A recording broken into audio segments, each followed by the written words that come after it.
네, 안녕하십니까. 한의학 박사 이병삼입니다. 여성질환의 한의학적 치료에 대해서 말씀을 나누고 있는데요. 지난 시간에 이제 산후풍에 대해서 얘기를 했습니다.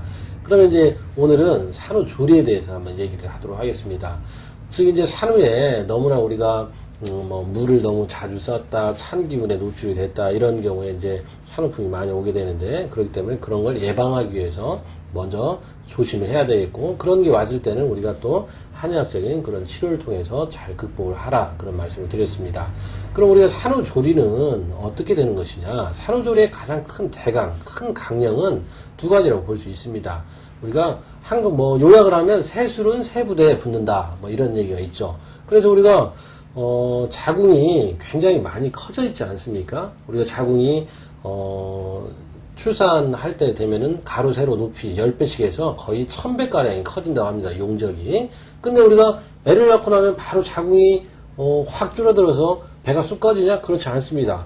우리가 애를 낳고 나도 저 사람이 거의 임신 8, 9개월 막달 애를 낳나? 이렇게 할 정도로 꺼져 있지 않은데, 그만큼 이제 자궁이 부어 있고 커져 있고 이런 상태입니다. 그렇기 때문에 자궁의 크기를 줄이고 자궁을 수축시키는 것이 가장 큰 목표가 됩니다. 자궁 수축이 안 되고 또 출혈이 멈추지 않으면 큰 문제가 되죠. 그것에 의해서 자궁을 적출하는 경우도 있습니다. 그래서 자궁을 원활하게 잘 수축을 시키고, 또 그 안에 우리가 태반이 떨어져 나가면서 남아있는 그런 혈관 조직들, 그 남아있는 고여있는 혈액들이 있습니다. 그걸 우리가 오로나 어혈이라고 합니다. 오로라고 하는 건 나쁜 이슬, 우리가 이슬로 참 표현한 것은 참 선조들이 참 굉장히 문학적인 것 같습니다. 하여간에 그 나쁜 고여있는 피를 빨리 자궁 수축을 통해서 배출을 시키고, 그 다음에 우리가 혈액이 굉장히 부족한 상태 아니겠습니까? 우리가 뱃속에서 아이를 키울 때 혈액이 많이 소모가 됐고, 또 출산을 하면서 또 혈액이 소모가 되고, 또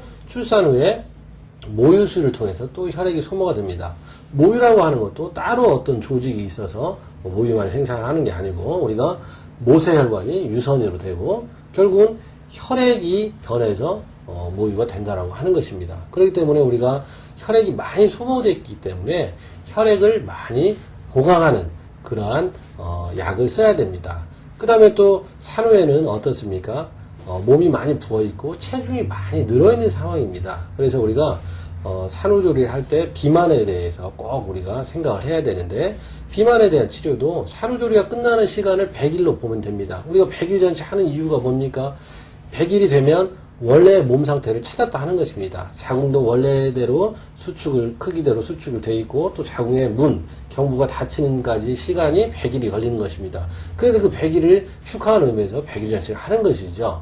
그렇기 때문에 우리가 그 100일까지는 어느 정도로 우리가 몸의 체중도 원래대로 돌아와야 된다고 하는 것입니다. 그래서 그것을 하지 않으면 생리도 잘 재개되지 않고, 또 그 비만이 해결되지 않아가지고 나중에 산후비만으로 이어지면 또 그것에 따른 우울증이나 관절 질환까지 오게 됩니다. 그래서 우리가 산후조리의 가장 큰 대강은 새술은 새부대, 그래서 자궁을 잘 수축하고 그 안에 있는 어혈, 오로를 잘 배출시키고, 또 신선한 혈액을 잘 채워주고, 또 몸 안에 있는 노폐물 이런 것들을 잘 배출시켜서 원래 몸 상태로 회복을 시켜주는 것이 산후조리의 큰 대강이 되겠습니다. 여러분들 아이를 잘 출산하셨으니까 이제 그것에 맞게 잘 조리를 하셔서 평생 건강한 몸을 유지하시기 바랍니다. 감사합니다.